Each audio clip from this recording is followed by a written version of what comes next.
Nouvelle vidéo sur les meilleures actus automobiles de la semaine qu'il ne fallait pas manquer. Cette semaine, il n'y a pas eu beaucoup de nouveautés en termes de modèles, mais je t'ai quand même trouvé des actus très cool. Du coup, on va parler notamment de Shelby, de Ferrari et de Land Rover dans cette vidéo. On commence avec Shelby American qui a présenté jeudi les Shelby GT350 et GT350R. Tu remarqueras qu'il n'y a pas le nom Ford puisque Ford n'est pas impliqué dans le développement de cette voiture. C'est une Shelby assemblée par Shelby, mais les clients pourront quand même l'acheter via des concessions Ford aux États-Unis. Cette Shelby GT350 est présentée pour célébrer les 60 ans de ce modèle presque jour pour jour. Pour aller encore plus loin dans les références historiques, Shelby va produire 526 exemplaires de cette nouvelle version. C'est le même nombre de GT350 qu'ils ont produit en 1965. Pour cette nouvelle GT350, il y a deux choix, soit un V8 5 litres suralimenté de 821 chevaux, soit un V8 atmosphérique de 480 chevaux. La version à moteur V8 de 821 chevaux démarre à environ 110 000 $, soit 104 000 €. J'hallucine toujours quand je vois le prix des sportives américaines comme la Corvette ZR1 aussi, c'est impressionnant ce qu'ils arrivent à proposer pour ce prix. Par rapport à une Mustang Dark Horse, ils ont boosté fortement la puissance, ils ont amélioré le système de suspension, ils ont modifié l'échappement, et au niveau du look, ils ont ajouté différentes entrées d'air et un aileron à l'arrière pour la rendre encore plus agressive. Cette GT350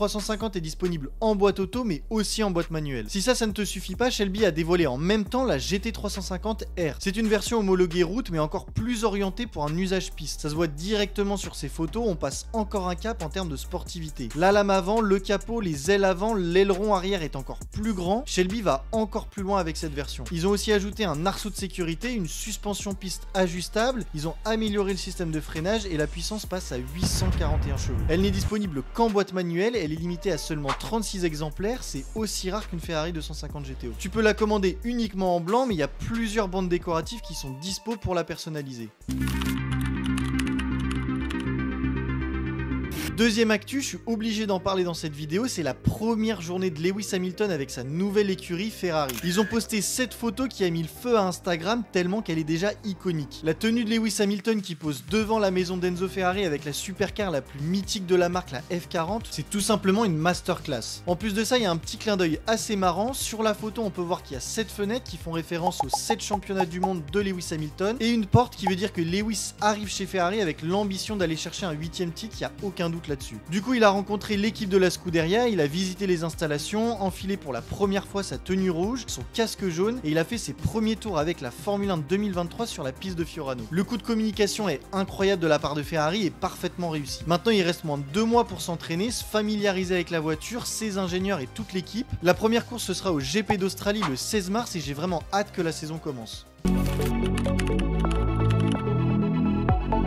On continue avec une vente aux enchères qui a eu de très beaux résultats aux États-Unis. Ils ont vendu cette Ferrari 458 Speciale pour 786 000 $. C'est un coupé, pas une Aperta, et c'est un nouveau record du monde pour ce modèle. Cette SLS AMG Black Series s'est vendue pour 775 000 $, mais celle-ci elle est neuve, elle a moins de 800 km au compteur. Ils ont aussi vendu cette McLaren Senna GTR pour presque 1 million. Côté ancienne, ils ont vendu cette Bugatti Type 57C Atalante pour 2 377 000 $. Et il y a aussi cette Mercedes 300 SL qui s'est vendue pour un peu plus de 2 millions. Ça montre que la cote des 300 SL continue fortement d'augmenter chaque année.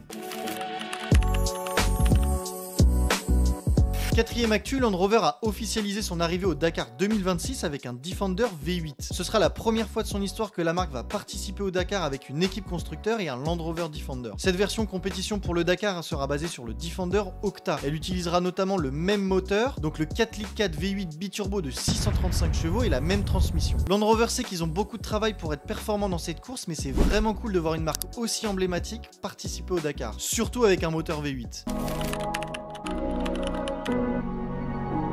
On termine avec une actualité peu réjouissante, l'architecte en chef de la Ford Mustang Harold Sperlich est décédé le 20 janvier à l'âge de 95 ans. Il a participé fortement au développement de la Ford Mustang dans les années 60 avec Lee Iacocca et ensuite il est allé chez Chrysler où il a créé le minivan grand voyageur qui a fait le succès de la marque pendant de longues années.